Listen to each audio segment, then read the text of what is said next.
The exercise began yesterday by the AMA Task Force, assisted by the Ghana Police Service. They carried out a joint operation to dismantle makeshift stalls, unauthorized kiosks, and remove vendors who have taken over pavements and other prohibited areas of the Central Business District. The exercise is expected to clear unauthorized structures, enhance pedestrian movement, and improve traffic flow. It is also aimed at creating a more efficient and accessible environment for economic activities.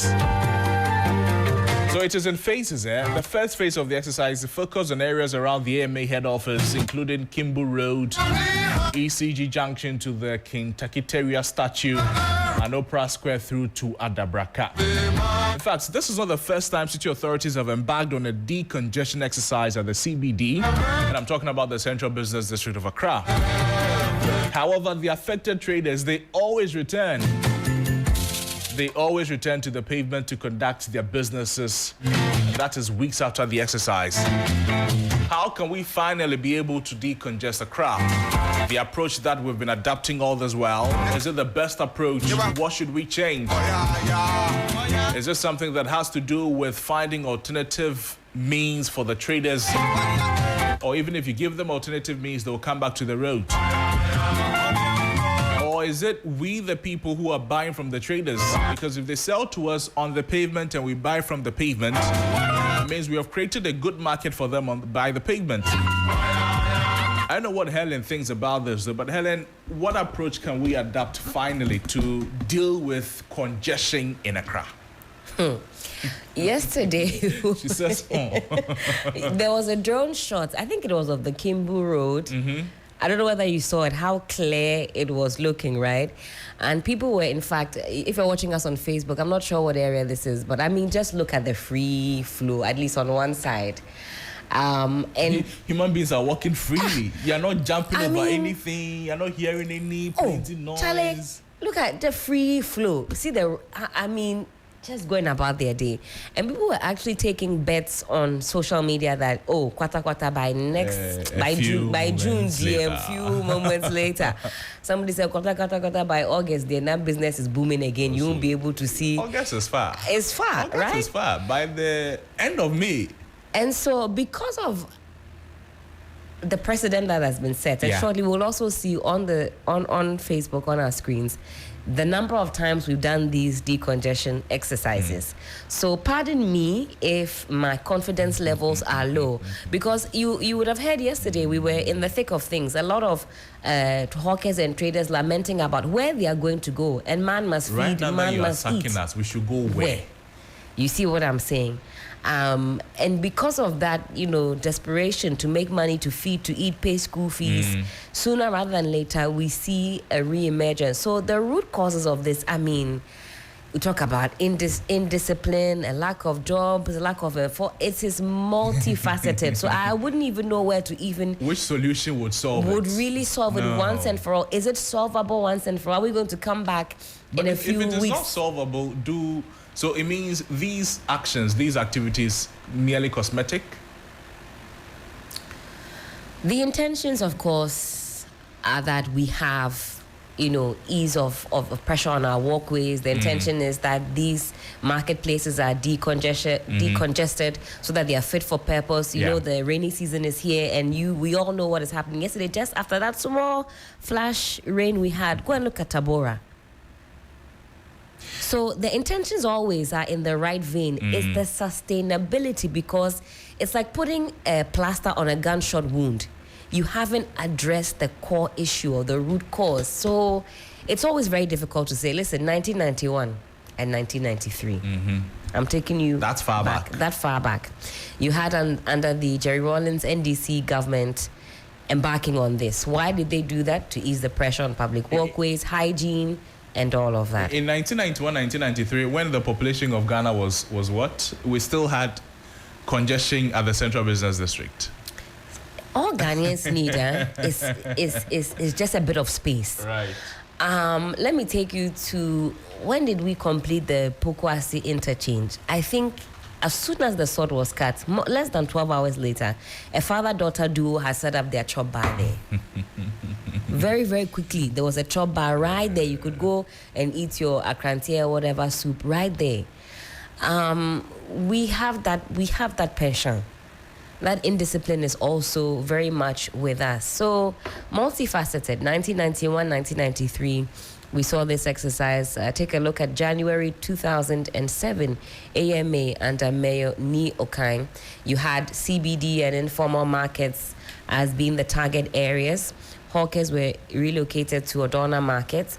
And why did we do that? We wanted to beautify the city for Ghana at 50, impress dignitaries, and remove encroachments. I'm sure there were also other reasons for that. Let's go to July 2009, AMA and the National Coordination pre-Obama visit. Okay, so we like to make the place beautiful for our visitors. Cleaning your house. Cleaning your house.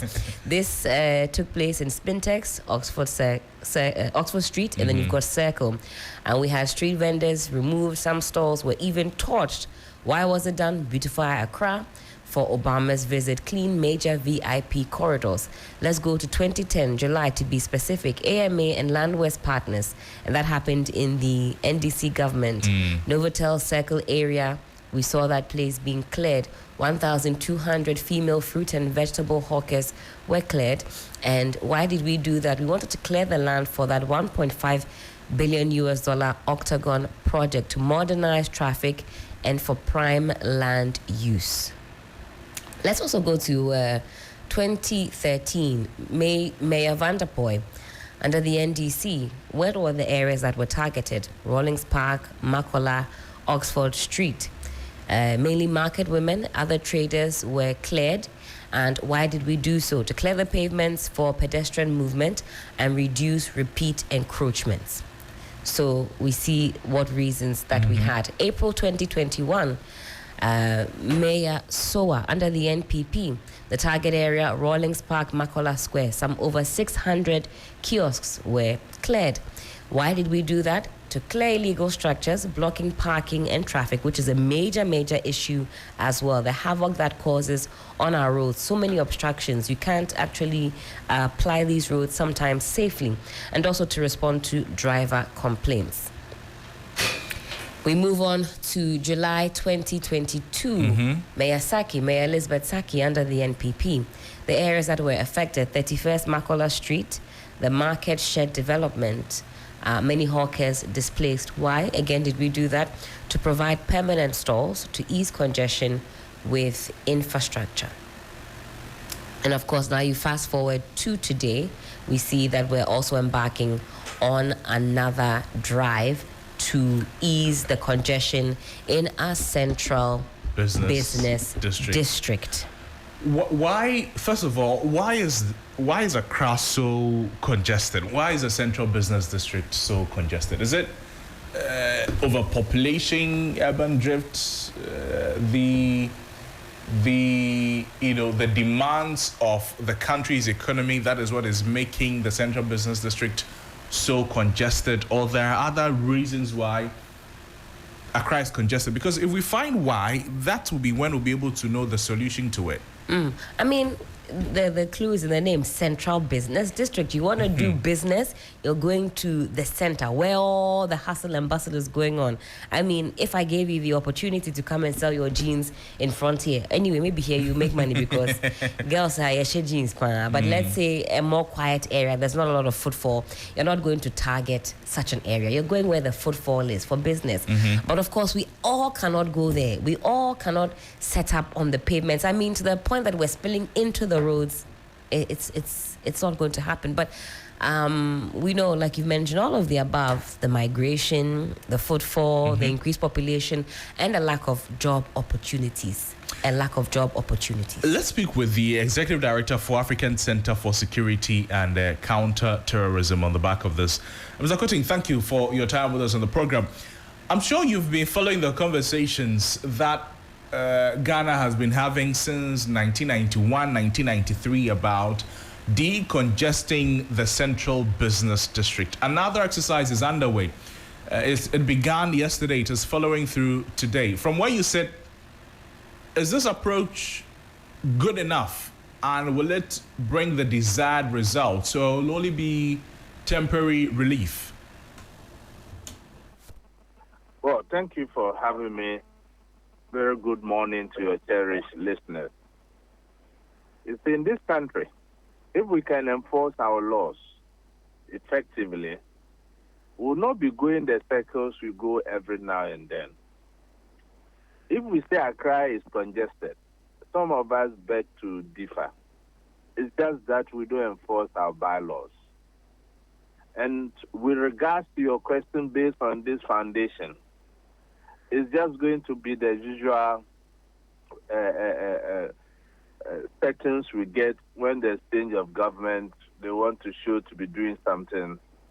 And after a few months down the line, they relaxed everything. I am not too sure that if this was a year or 2 years to an election, any government will have the balls to do what they are doing. And that goes to the fiber of what we talk about, enforcement of our laws. Why do we create laws? If we create laws and we can enforce them, what is really the need?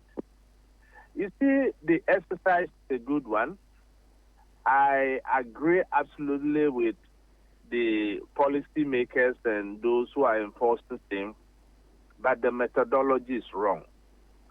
You see, we are in a democracy, and any exercise we have to do, it has to be people-centered. There are two arguments here. You can't just wake up and say that don't sell on our street when you don't provide alternatives for the vendors.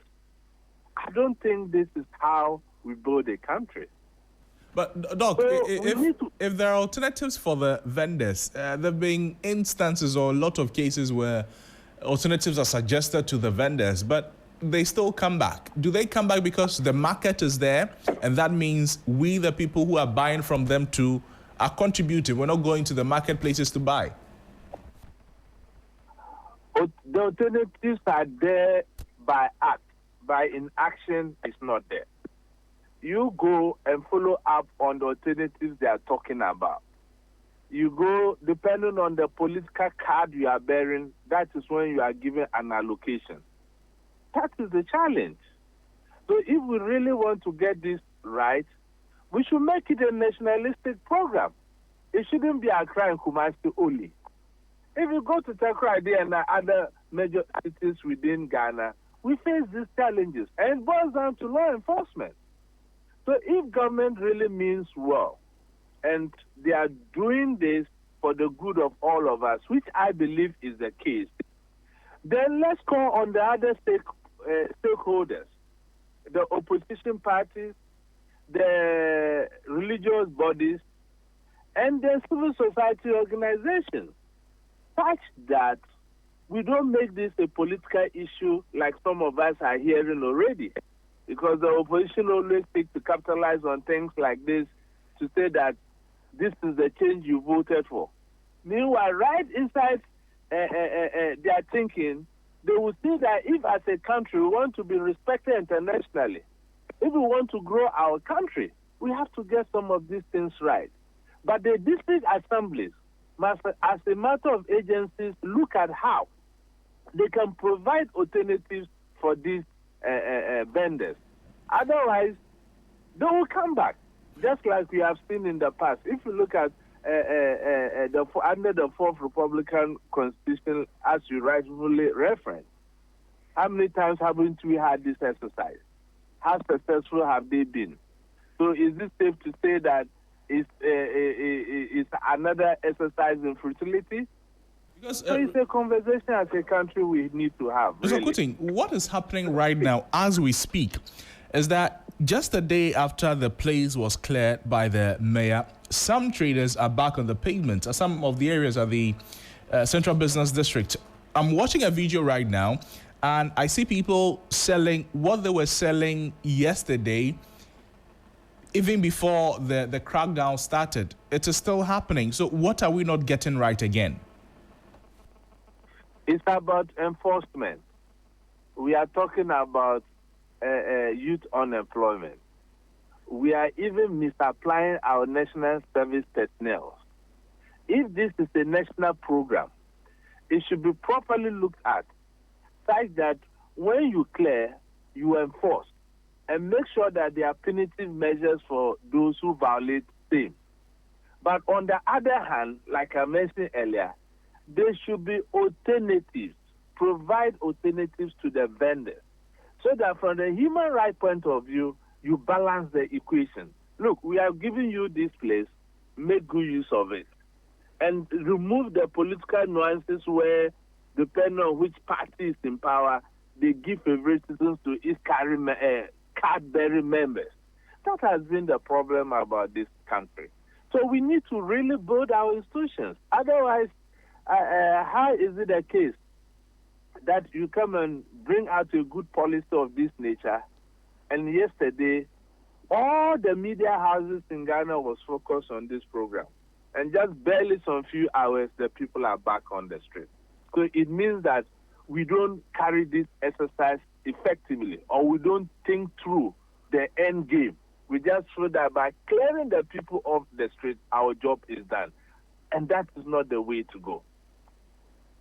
So while we try to strengthen our enforcement regimes, as you put us, a way to ensure that this is finally dealt with properly, in terms of enforcement, Doc, what practically can we look at?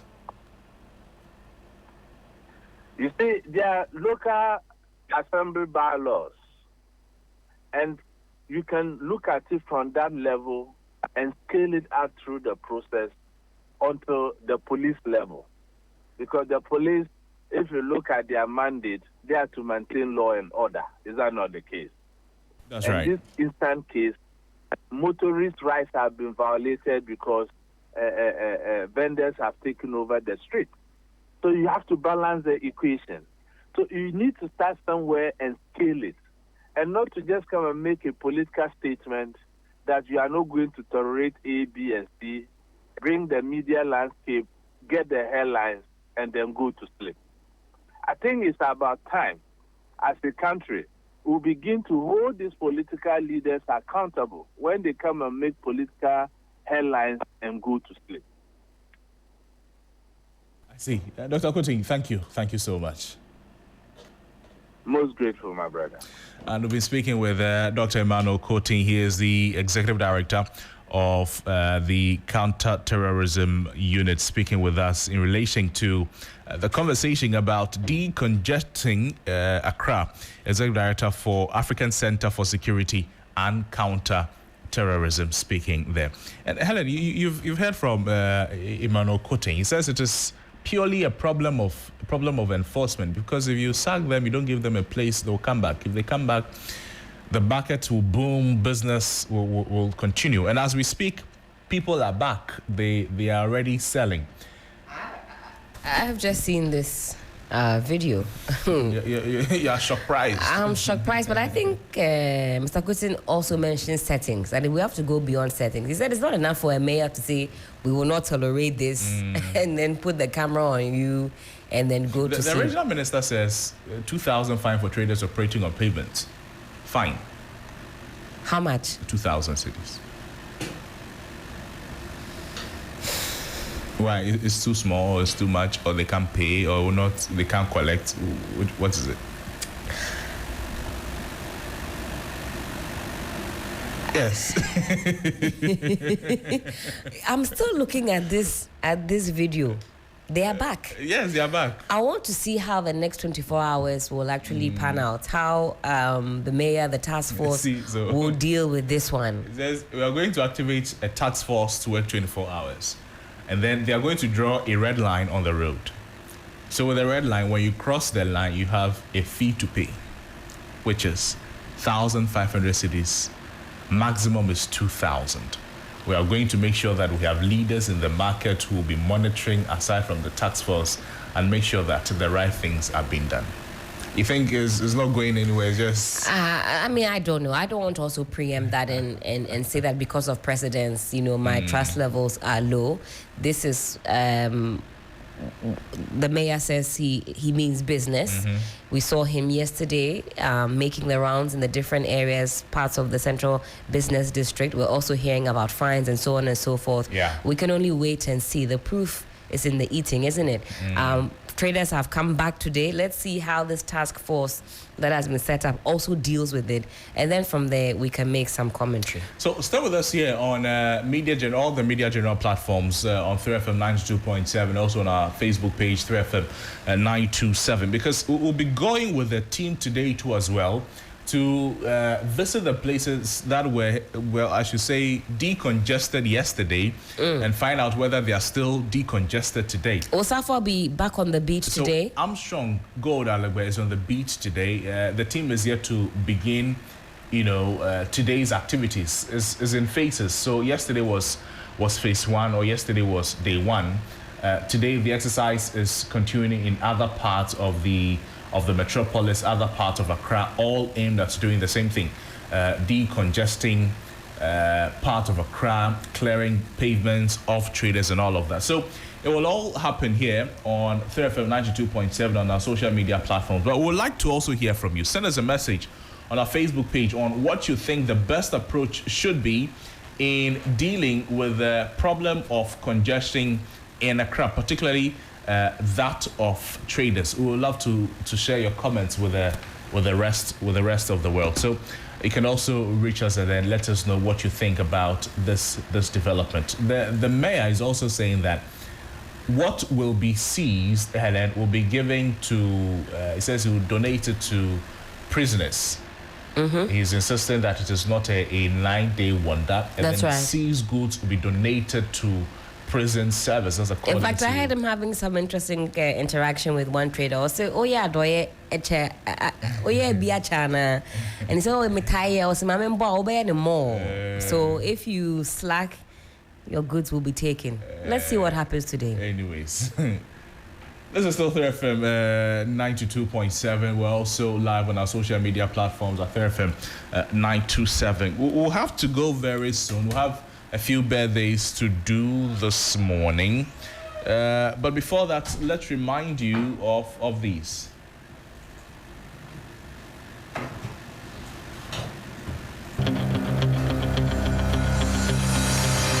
Get ready, Ghana. The road is calling and the wheels are spinning. It's the 3FM Tour du Ghana happening. Get ready, Ghana. The road is calling.